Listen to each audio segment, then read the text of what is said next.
എല്ലാവർക്കും നമസ്കാരം. കേരളം രക്ഷപ്പെടുമോ എന്ന ചോദ്യം കേരളത്തിൻ്റെ സാമ്പത്തിക അവസ്ഥ ഇന്നെല്ലാവർക്കും അറിയുന്നൊരു കാര്യമാണ്. കേരളം ഇപ്പോൾ പുതിയൊരു ഗവൺമെൻറ് ഇന്നിപ്പോൾ ഭരണത്തിൽ വന്നിരിക്കുന്നു, അല്ലെങ്കിൽ ഇപ്പോൾ കോൺഗ്രസ് വലിയ രീതിയിൽ വലിയ ഭൂരിപക്ഷത്തിൽ ജയിച്ചിരിക്കുന്നു. നമ്മുടെ കേരളത്തിൻ്റെ അവസ്ഥ എന്താണ്? നമ്മൾ കടം കയറി മുടിഞ്ഞിരിക്കുകയാണ്. നമുക്കെന്താണ് സൊല്യൂഷൻ? ഒരു സൊല്യൂഷൻ വേണമല്ലോ. കൃത്യമായ ഒരു കാഴ്ചപ്പാടില്ലാതെ ഈ ഇത്രയും വലിയ കടബാധയിൽ നിന്ന് കയറി വരാൻ സാധിക്കില്ല. അത് എന്തുകൊണ്ട് എന്നെ വീണ്ടും എനിക്ക് ടെൻഷൻ ഉണ്ടാക്കുന്നു എന്നതിൻ്റെ ഒരു കാരണം, ഇപ്പോൾ ഇലക്ഷന് മുൻപായിട്ട് കോൺഗ്രസ് പറഞ്ഞിട്ടുള്ളൊരു വാഗ്ദാനമാണ്. കാരണം ഇലക്ഷന് മുൻപ് കോൺഗ്രസ് പറഞ്ഞത് KSRTCയിൽ സ്ത്രീകൾക്ക് സൗജന്യമായ യാത്ര അനുവദിക്കും എന്നതാണ്. എന്നാൽ ആദ്യം തന്നെ എല്ലാവർക്കും അറിയുന്നൊരു കാര്യമാണ്, KSRTC എന്നൊരു സ്ഥാപനം എല്ലാ രീതിയിലും നഷ്ടം, കോടിക്കണക്കിന് രൂപയുടെ നഷ്ടം വർഷങ്ങളായിട്ട് ഒരിക്കൽ പോലും KSRTC ലാഭത്തിലാണ് എന്ന വാർത്ത നമ്മളാരും തന്നെ കേട്ടിട്ടില്ല. അത്രയധികം നഷ്ടത്തിലിരിക്കുന്ന ഒരു സ്ഥാപനത്തിൽ ഇന്ന് നമുക്കൊരു കാര്യം കൂടെ അറിയാം, ഏറ്റവും അധികം ബസ് ആശ്രയിക്കുന്നത് സ്ത്രീകളാണ്. കാരണം അവർ പൊതുവേ 2 വീലർ വാഹനങ്ങൾ ഓടിക്കാതിരിക്കുന്നത് കൊണ്ടും പുരുഷന്മാർ പൊതുവേ ബൈക്കും ഒക്കെ തന്നെ യൂസ് ചെയ്യുന്നത് കൊണ്ടും ഏറ്റവും കൂടുതൽ സ്ത്രീകളാണ് പാസഞ്ചേഴ്സായിട്ട് KSRTCക്കുള്ളത്. അവരുടെ പൈസ കൊണ്ടിട്ട് തന്നെ നമ്മുടെ KSRTC ഇത്ര നഷ്ടത്തിലാണ് ഓടുന്നതെങ്കിൽ എങ്ങനെയാണ് സ്ത്രീകൾക്ക് ഇവർ സൗജന്യമായി യാത്ര അനുവദിക്കുന്നത്?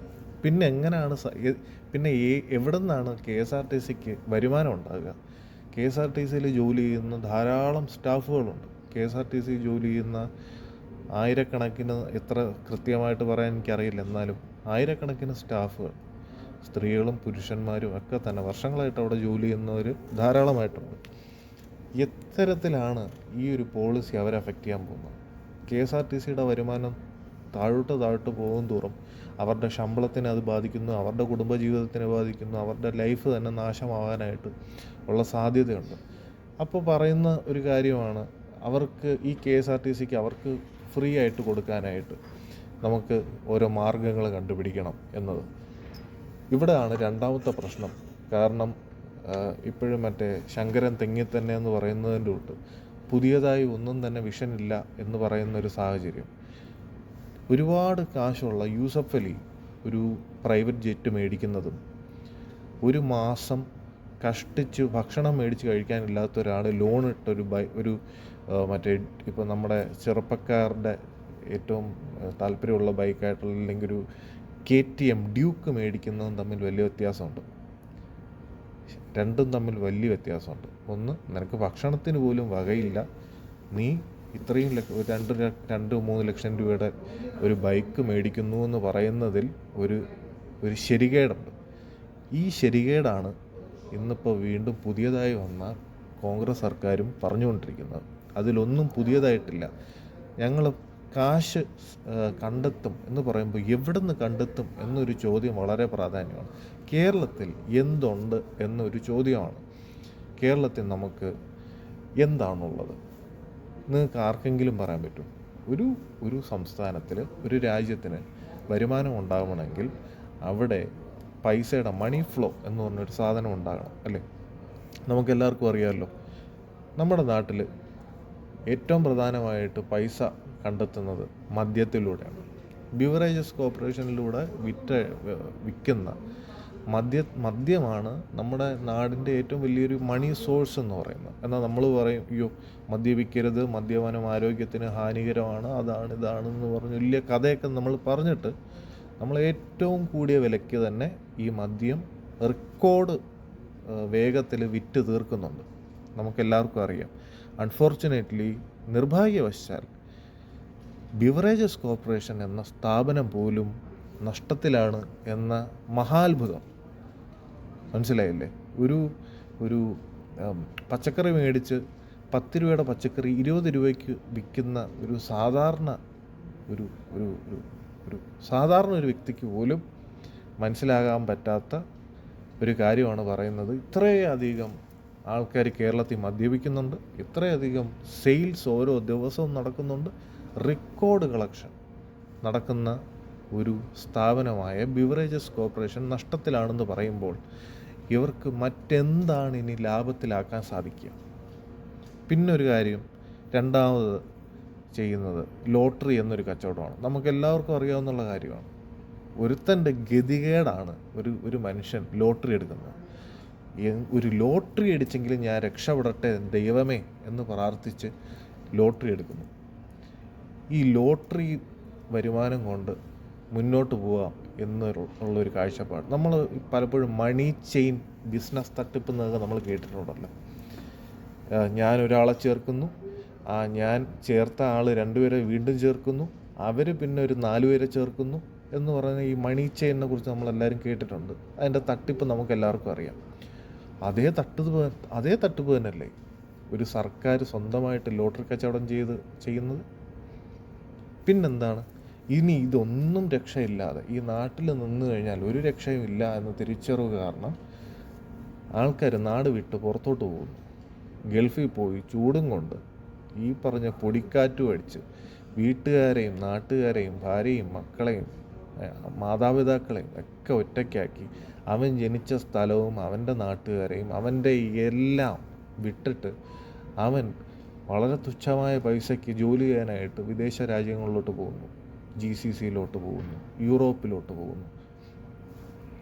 അവിടെ കഷ്ടപ്പെട്ടുണ്ടാക്കുന്ന കാശ് അയക്കുമ്പോൾ അതിൽ നിന്ന് കിട്ടുന്ന ടാക്സ്, ഇതൊരു സൊല്യൂഷനാണോ? ഇത്തരത്തിലൊരു ഒരു നമ്മുടെയൊക്കെ വീട്ടിൽ നമുക്ക് ആൺകുട്ടികളോ പെൺകുട്ടികളോ ഒക്കെ ആയിട്ടുണ്ടല്ലോ, ചിലർ മക്കളായിരിക്കും, സഹോദരങ്ങളായിരിക്കും, ആണല്ലോ. ഇതിലൊരു വ്യക്തി ഭയങ്കര മദ്യപാനിയാണ്, അവൻ ഭയങ്കര ചൂതാട്ടമാണ്. ഇത്തരത്തിലൊക്കെ ഉള്ള സ്വഭാവമുള്ള ഒരു വ്യക്തിയെ നമ്മൾ ഏറ്റവും മോശമായിട്ട് നമ്മൾ കണക്കാക്കും. ശരിയല്ലേ? നമ്മുടെ സർക്കാരിനെ നമ്മളപ്പോൾ എന്തായിട്ടാണ് കാണേണ്ടത്? ഇതിലും വലിയ മോശമായിട്ടുള്ളൊരു സർക്കാർ, കാഴ്ചപ്പാടില്ലാത്ത സർക്കാർ. നമ്മുടെ കേരളത്തിന് ദൈവത്തിൻ്റെ സ്വന്തം നാട് എന്ന് നമ്മൾ പലപ്പോഴും അഹങ്കാരത്തോടെ പറയുന്നെങ്കിലും ശരിക്കും നമ്മൾ ചോദിക്കാൻ സമയമായി, ശരിക്കും ഇത് ദൈവത്തിൻ്റെ സ്വന്തം നാടാണോ? നമ്മുടെ നാട് മാത്രമേ ഉള്ളൂ ഇത്ര ഭംഗിയായിട്ട് എന്നൊക്കെ നമുക്ക് ചോദിക്കേണ്ട ഒരു കാലഘട്ടത്തിലോട്ടാണ് നമ്മളിപ്പോൾ വന്നിരിക്കുന്നത്. മറ്റൊരു പ്രധാനപ്പെട്ട ഒരു കാര്യം, ഇനി എന്താണ് സൊല്യൂഷൻ? നമ്മളിപ്പോൾ ചുമ്മാ കുറ്റം പറഞ്ഞതുകൊണ്ട് കാര്യമില്ലല്ലോ. നമുക്ക് നമ്മുടെ നാട്ടിൽ കേരളത്തിൻ്റെ സാഹചര്യം വെച്ചിട്ട് നമുക്ക് IT പാർക്കുകളുണ്ട് അല്ലേ? ഇപ്പോൾ ടെക്നോ പാർക്ക് ഉണ്ട്. ടെക്നോ പാർക്കാണ് ആദ്യം സ്റ്റാർട്ടാവുന്നൊരു IT പാർക്ക്. പക്ഷേ ഇന്ന് ടെക്നോ പാർക്ക് എവിടെ നിൽക്കുന്നു? ഇന്ന് ബാംഗ്ലൂരിലും ഹൈദരാബാദിലും ഒക്കെ ഉള്ള IT പാർക്സിൻ്റെ ഒരു നിലവാരം എന്ന് പറഞ്ഞു കഴിഞ്ഞാൽ ഒരു രീതിയിലും നമുക്ക് കമ്പയർ ചെയ്യാൻ പറ്റുന്നില്ല. ഒരു ആനയും ആട്ടുംകുട്ടിയും പോലത്തെ വ്യത്യാസം ഉണ്ടായിക്കഴിഞ്ഞു. അത്രയധികം ഇൻവെസ്റ്റ്മെൻറ്റ്, അത്രയധികം പണം ആ സംസ്ഥാനത്തേക്ക് വരുന്നു. ഇത് നമുക്ക് കറക്റ്റായിട്ടുള്ള സമയത്ത് ചെയ്യാൻ സാധിച്ചില്ല. ഇന്നിപ്പോൾ ടെക്നോ പാർക്കും ഇല്ല ആ പരിസരത്തും കഴക്കൂട്ടത്തുമൊക്കെ അത് ചെയ്യാനുള്ള സ്ഥലപരിമിതിയുണ്ട്. സ്ഥലമുള്ള സ്ഥലത്ത് അതിൻ്റെ ഇൻഫ്രാസ്ട്രക്ചർ ഉണ്ടാക്കുക എന്നത് ഒരു സൊല്യൂഷനാണ്. അതിലൂടെ ധാരാളം കാശ് വരാനുള്ള സാഹചര്യങ്ങളുമുണ്ട്. ഇന്നിപ്പോൾ നമുക്ക് വിഴിഞ്ഞം പോർട്ടുണ്ട്, നമുക്ക് തൊട്ടടുത്തായിട്ട് തന്നെ എയർപോർട്ടുണ്ട്, അതിന് തൊട്ടടുത്തായിട്ട് തന്നെ നമുക്ക് ബസ് സ്റ്റാൻഡുകളുണ്ട്, അതിന് ചേർന്ന് തന്നെ റെയിൽവേ സ്റ്റേഷൻസ് ഉണ്ട്. എല്ലാം ട്രിവാൻഡ്രത്തെല്ലാം ഒരു കയ്യെത്തും ദൂരത്ത് എല്ലാ കാര്യങ്ങളുമുണ്ട്. നമുക്ക് എന്തുകൊണ്ട് നമ്മുടെ ലോജിസ്റ്റിക്സ് അതുപോലെ നമ്മുടെ പോർട്ട് ഇതൊക്കെ കൂടെ ഒന്ന് കമ്പൈൻ ചെയ്ത് ഏറ്റവും നല്ല രീതിക്ക് ഒരു കാർഗോ മൂവ്മെൻറ്റിൻ്റെ ഒരു എൻവിറോൺമെൻറ്റ് ക്രിയേറ്റ് ചെയ്തുകൂടാ? അതിന് ജസ്റ്റ് ഒറ്റ ദിവസം കൊണ്ട് നമ്മൾ വിചാരിക്കുന്നതല്ല, അതുമായിട്ട് ചുറ്റപ്പെട്ട് കിടക്കുന്ന ഒരു സാഹചര്യം നമ്മൾ ഉണ്ടാക്കിയെടുക്കേണ്ടതായിട്ടുണ്ട്. അതിന് എന്ത് ആണ് നിങ്ങൾ ചെയ്യാൻ ഉദ്ദേശിക്കുന്നത്? കേരളം എന്ന് പറയുമ്പോൾ ആൾക്കാർക്ക് ഒറ്റ സെക്കൻഡ് കൊണ്ട് നമുക്ക് മനസ്സിൽ വരുന്നത് കഥകളിയും തെങ്ങും കായലും നല്ല മലകളും ഒക്കെ ഉള്ള ഭംഗിയുള്ളൊരു സ്ഥലമാണ്. എന്നാൽ നമ്മുടെ നാട്ടിൽ എത്ര ടൂറിസ്റ്റുകൾ വരുന്നുണ്ട്? നമുക്ക് ഇപ്പോൾ തിരുവനന്തപുരം തൊട്ട് കാസർഗോഡ് വരെ എടുക്കുവാണെങ്കിൽ ഒരു ദിവസം എത്ര ടൂറിസ്റ്റ് വരുന്നുണ്ട്? വളരെ അപൂർവമായിട്ട് മാത്രമേ നമുക്ക് ടൂറിസ്റ്റുകൾ നമ്മുടെ നാട്ടിൽ, കേരളം പോലത്തെ, ഞാൻ പറയുന്നത് കേരളം പോലത്തെ ഇത്രയധികം ടൂറിസ്റ്റ് ഫ്രണ്ട്ലി ആയി, ഇത്രയധികം ടൂറിസത്തിന് പൊട്ടൻഷ്യൽ ഇത്രയും ധാരാളമുള്ള ഒരു സ്ഥലത്ത് 1% ടൂറിസം അതിൻ്റെ പൊട്ടൻഷ്യലിൽ എത്തുന്നുണ്ടോ എന്ന് ചോദിച്ചാൽ ഇല്ല എന്നതാണ് ഉത്തരം. ടൂറിസമാണ് ശരിക്കും ഒരൊറ്റ സൊല്യൂഷൻ. വിദേശികൾ നമ്മുടെ നാട്ടിൽ വരണം, അവർ വന്ന് അവരുടെ കയ്യിലിരിക്കുന്ന ഡോളറും യൂറോയും ഇല്ലെങ്കിൽ എന്താണ് കറൻസി, ആ കറൻസി ദിനാറും ഒക്കെ നമ്മുടെ നാട്ടിൽ സ്പെൻഡ് ചെയ്യണം. അവരിവിടെ വന്ന് ആഘോഷിക്കണം. അവർക്ക് ഇവിടെ വന്നിട്ട് പോകുമ്പോൾ അതൊരു അനുഭവമായിരിക്കണം, മോശം അനുഭവമല്ല, മറക്കാൻ പറ്റാത്ത അത്രയും നല്ലൊരു അനുഭവം അവർക്കിവിടെ കിട്ടണം. ഇത് ചെയ്യുക എന്ന് പറഞ്ഞു കഴിഞ്ഞാൽ നിങ്ങൾ ജസ്റ്റ് കുറേ 5 സ്റ്റാർ ബിൽഡിംഗ് ഉണ്ടാക്കുക, അല്ലെങ്കിൽ 5 സ്റ്റാർ ഹോട്ടലുകൾ ഉണ്ടാക്കുക, അല്ലെങ്കിൽ കുറച്ച് 1-2 റോഡുകളെ നിങ്ങൾ കാണിച്ചിട്ട് ഇതാണ് നൈറ്റ് ലൈഫ് എന്ന് പറഞ്ഞിട്ട് മണ്ടത്തരങ്ങൾ ചെയ്യാതിരിക്കുക. ഇതൊന്നുമല്ല. ഏറ്റവും ചുരുക്കി പറഞ്ഞാൽ ഒരു ചെറിയൊരു ഉദാഹരണം ഞാൻ നിങ്ങൾക്ക് ചൂണ്ടിക്കാണിച്ചു തരാം. ഒരു വീക്ഷണമില്ലായ്മയെക്കുറിച്ചാണ് ഞാൻ പറയുന്നത്. നമ്മുടെ നാട്ടിൽ തിരുവനന്തപുരം സിറ്റിയിൽ ഏതൊരു ടൂറിസ്റ്റ് വന്നാലും പോകാൻ ആഗ്രഹിക്കുന്ന, ഉറപ്പായിട്ടും പോകുന്ന ഒരു 2-3 സ്പോട്ടുകളുണ്ട്. അതിലൊന്ന് തീർച്ചയായിട്ടും ട്രിവാൻഡ്രത്തെ മൃഗശാലയാണ്, സൂ ആണ്. ആ സൂവിൻ്റെ ടൈമിംഗ് നിങ്ങൾ ശ്രദ്ധിച്ച് നോക്കിയേ. വൈകുന്നേരം നേരെ ഇരുട്ടി തുടങ്ങിക്കഴിഞ്ഞാൽ ആ മ്യൂസിയം അടച്ചു. ശരിയല്ലേ? ഒരു ദിവസം അവധി അടക്കമുണ്ട്. എന്തിനാണ് ഇത്രയും പ്രീമിയമായിട്ടുള്ളൊരു സ്ഥലത്തിന് ഒരു അവധിയുടെ ആവശ്യം? അവധി ദിവസം വർക്ക് ചെയ്യാനായിട്ടുള്ള സ്റ്റാഫിന് നിങ്ങൾക്ക് പോസ്റ്റ് ചെയ്തൂടെ? എല്ലാവർക്കും ഒരേ ദിവസം തന്നെ അവധി വേണമെന്ന് നിർബന്ധമൊന്നുമില്ലല്ലോ. ഈ പറഞ്ഞ ഒരു സിസ്റ്റം ഇല്ലല്ലോ ഒരു പ്രൈവറ്റ് സ്ഥാപനങ്ങളിൽ. ഞായറാഴ്ചയാണെങ്കിൽ എൻ്റെ അവധി, ശനിയാഴ്ചയാണെങ്കിൽ എൻ്റെ അവധി, അങ്ങനെ ഒരു കൺസെപ്റ്റ് ഇല്ലല്ലോ. ഒരു മാസത്തിൽ ഓരോ ആഴ്ചയും നിങ്ങൾക്കൊരു അവധി ദിവസം ഉണ്ടെങ്കിൽ ആ അവധി ദിവസം എങ്ങനെ വേണമെങ്കിലും മാറാം. അത് നമ്മുടെ സൗകര്യം അനുസരിച്ചിരിക്കും, അല്ലേ? സോ എന്തുകൊണ്ട് നമുക്കത് ചെയ്തുകൂടാം? ധാരാളം പൊട്ടൻഷ്യൽ ടൂറിസത്തിനുണ്ട്. ആ ടൂറിസത്തിന് വേണ്ടിയിട്ട് എന്ത് ചെയ്യും? ടൂറിസം എന്ന് പറയുമ്പോൾ കുറച്ച് പാർക്കുകൾ ഉണ്ടാക്കുക, ഇതല്ല ടൂറിസം. ടൂറിസം എന്ന് പറയുമ്പോൾ അത് ഇൻഡെപ്തായിട്ട് ഉള്ള ടൂറിസം വേണം. കേരളത്തിൽ വരുമ്പോൾ കേരളത്തിൻ്റെ രുചിയും മണവും കേരളത്തിൻ്റെ അനുഭവം ഉണ്ടാകണം.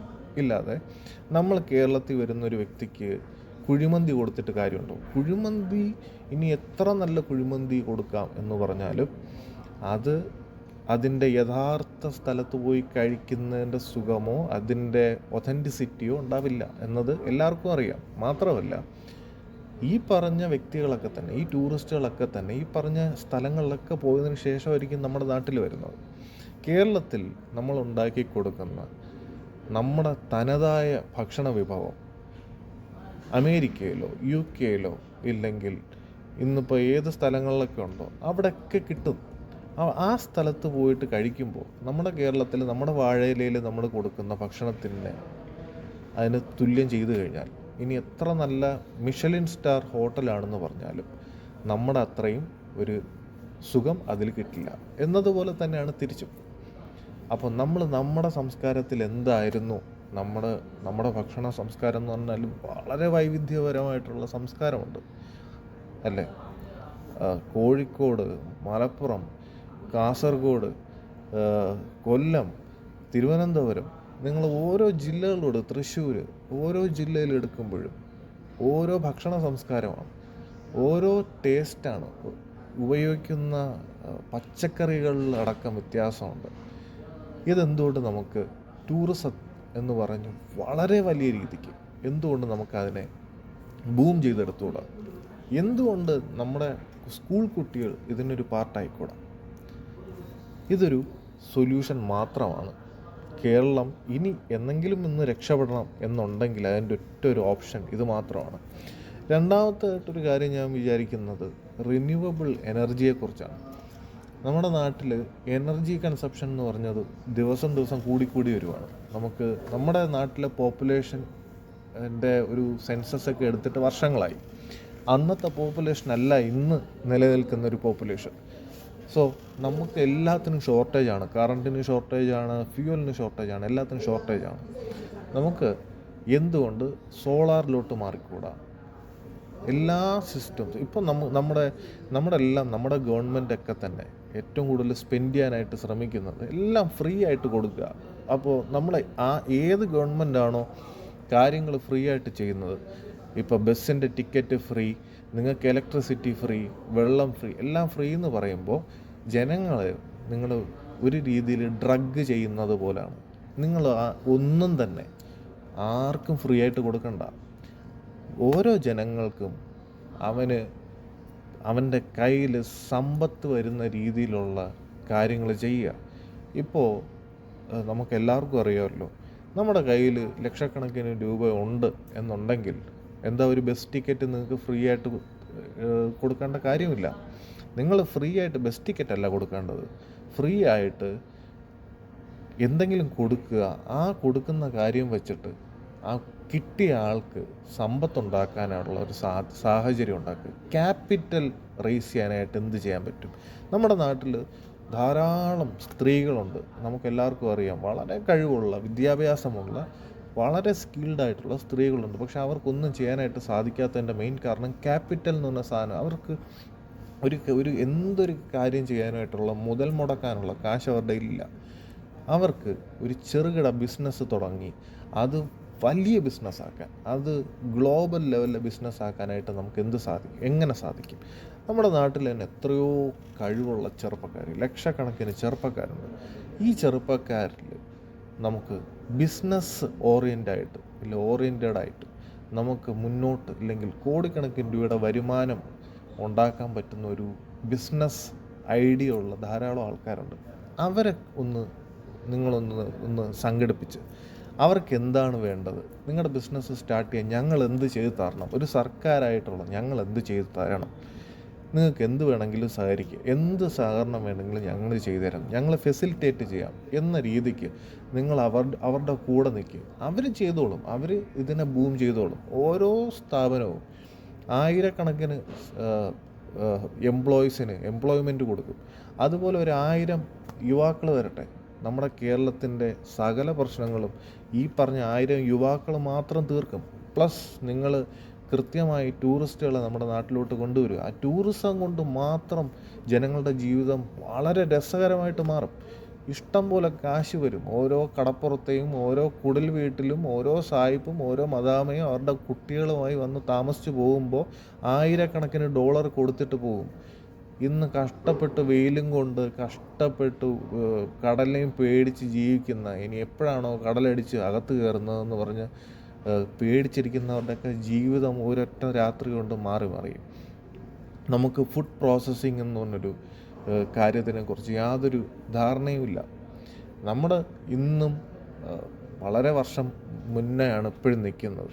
എങ്ങനെ ഫുഡ് കൃത്യമായിട്ട് അത് പ്രോസസ്സ് ചെയ്യാം, അല്ലെങ്കിൽ നമ്മുടെ ഭക്ഷണ രീതി, നമ്മുടെ മുൻപ് നമ്മളെങ്ങനെയാണ് ഒരു മാങ്ങ അച്ചാർ നമ്മളെങ്ങനെയാണ് ഇട്ട് വയ്ക്കുന്നതെന്നുള്ള കാര്യമുണ്ടല്ലോ.